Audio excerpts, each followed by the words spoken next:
여러분, 프랑스의 사상가 몽테스키에가 이런 말을 했다고 해요. 돈키호테는 에스파냐 문학의 유일한 걸작이며 다른 모든 작품을 조악해 보이게 만든다라고요. 아마 돈키호테를 직접 읽어보지 않았거나 세르반테스라는 작가 이름을 처음 들었더라도 풍차를 향해 돌진하는 돈키호테와 그의 조수 산초 판사는 다들 들어보셨을 겁니다. 세계 문학사에서 가장 독창적이고 유쾌한 인물인 돈키호테를 만든 소설가 세르반테스. 그의 인생은 작품만큼이나 흥미진진하고 모험으로 가득했는데요.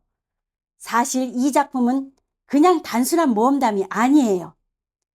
프랑스의 문학가 생트베브는 이 책을 인간 본성에 대한 성서라고 불렀을 정도로 인간 세상에 대한 깊은 진리를 담고 있는 위대한 걸작입니다.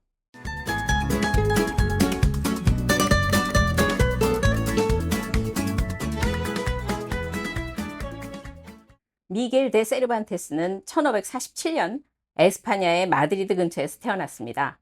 아버지는 귀족 출신의 의사였지만 경제적으로는 무능했어요.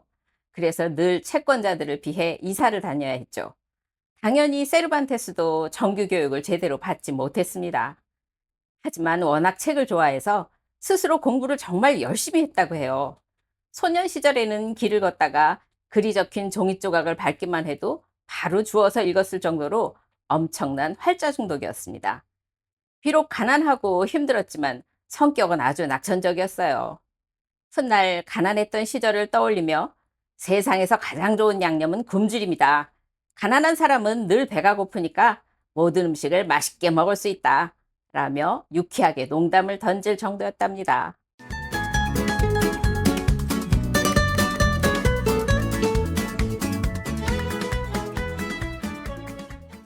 세르반테스는 1569년에 군대에 입대하게 됩니다. 그 와중에 왕비를 추모하는 작품집에 시를 쓰기도 했는데 이게 그의 공식적인 첫 작품이 되죠. 그리고 1571년 역사적으로 유명한 레판토 해전에 참전했다가 가슴과 왼손에 총을 맞는 큰 부상을 입게 돼요. 이 후유증으로 평생 왼손을 쓰지 못하게 되죠. 그런데도 그는 군 생활을 5년이나 더 하면서 수많은 전투에 참여했어요. 자기 흉터에 대해 엄청난 자긍심을 가졌는데 오른손의 명예를 높이기 위해 왼팔을 쓰지 못하게 되었다라며 특유의 긍정적인 성격으로 농담을 하곤 했습니다.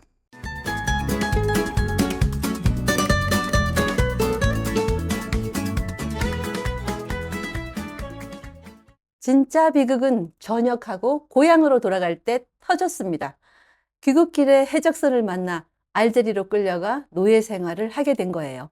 자그마치 5년 동안 갇혀 있으면서 탈출을 4번이나 시도했지만 다 실패했고 결국 1580년에 가족들과 수도회가 몸값을 겨우 마련해준 덕분에 고향 땅을 밟을 수 있었습니다. 지옥 같은 노예 생활에서 돌아왔지만 현실은 더 냉혹했습니다. 너무 오래 자리를 비운 탓인지 전쟁 영웅인 그에게 일자리를 주는 곳이 없었거든요. 게다가 집안은 그의 몸값을 대느라 완전히 빚더미에 앉은 상태였습니다.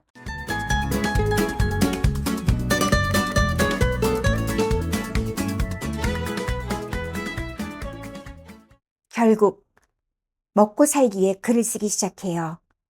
짧은 기간 동안 희곡 30여 편을 썼지만 안타깝게도 큰 성공은 거두지 못했고 현재는 딱 2편만 남아있다고 하네요. 1585년에 발표한 소설 라 갈라테아가 해외에 번역될 정도로 인기를 끌었지만 이것도 그가 원하던 부와 명성을 가져다 주지는 못했습니다. 그의 아버지마저 세상을 떠나자 가장이 된 세르반테스는 결국 펜을 내려놓고 말단 관리직을 맡아 세금 징수관 등으로 일하게 됩니다. 그런데 10년 넘게 관리 생활을 하면서 회계 문제나 공금 사기 사건에 휘말려 감옥에 몇 번이나 가게 돼요. 놀라운 건 세비야 감옥에 투옥되어 있을 때 바로 그 위대한 돈 키호테를 구상했다는 것입니다.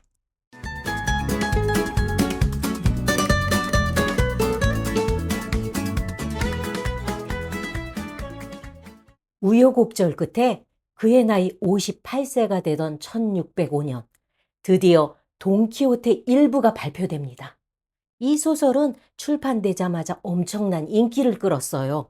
하지만 세르반테스는 당장 먹고 살 돈이 급해서 출판업자에게 판권을 아주 싼 가격에 넘겨버렸고, 책이 대박난 뒤에도 여전히 가난하게 살아야 했습니다.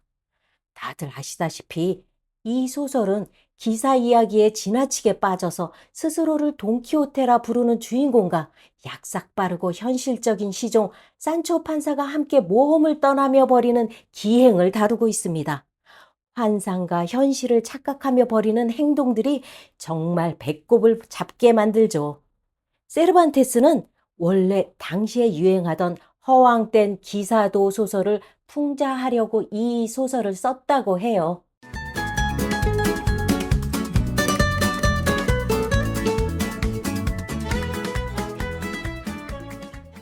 처음에는 사람들이 이 책을 그저 웃긴 희극 소설로만 생각했습니다.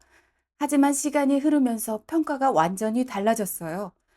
이성과 환상의 대립, 중세에서 근대로 넘어가는 혼란스러운 가치관, 그리고 웃음 뒤에 숨겨진 슬픔과 인간의 정체성 같은 다양한 깊이가 재해석되면서 걸작의 반열에 오른 거죠.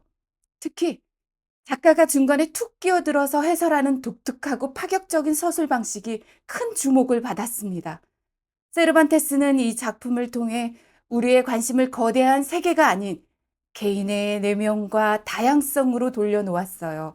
그래서 소설이 인간의 모든 경험을 다룰 수 있다는 가능성을 열어준 최초의 근대 소설로 불리게 된 거랍니다.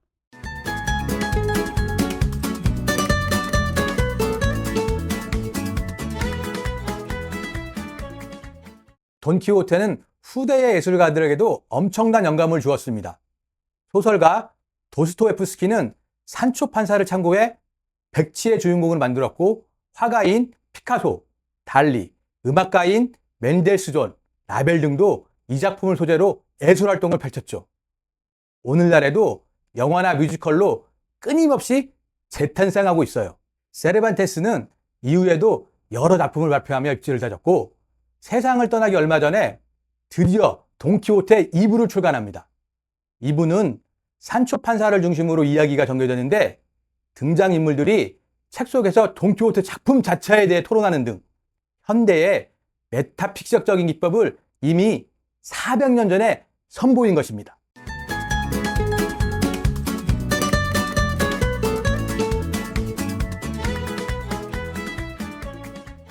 그러나 1616년 4월 23일, 세르반테스는 평생을 괴롭히던 병이 악화되어 69세의 나이로 파란만장했던 삶을 마치게 됩니다. 그의 유해는 마드리드의 수도원에 묻혔죠. 그리고 그가 죽기 직전까지 펜을 놓지 않고 완성했던 마지막 소설이 그 이듬해 세상에 나오게 되죠. 그 마지막 작품의 서문에는 평생 가난과 전쟁, 감옥과 노예 생활이라는 온갖 풍파를 겪으면서도 끝까지 낙천주의와 특유의 유쾌함을 잃지 않았던 거장 세르반테스의 면모가 고스란히 담겨 있습니다. 그가 세상에 남긴 마지막 인사는 이러했습니다. 안녕, 아름다움이여. 안녕, 재미있는 글들이여. 안녕, 즐거운 친구들이여. 나는 죽어가니 곧 다른 세상에서 다시 기쁘게 만나기를 바라오.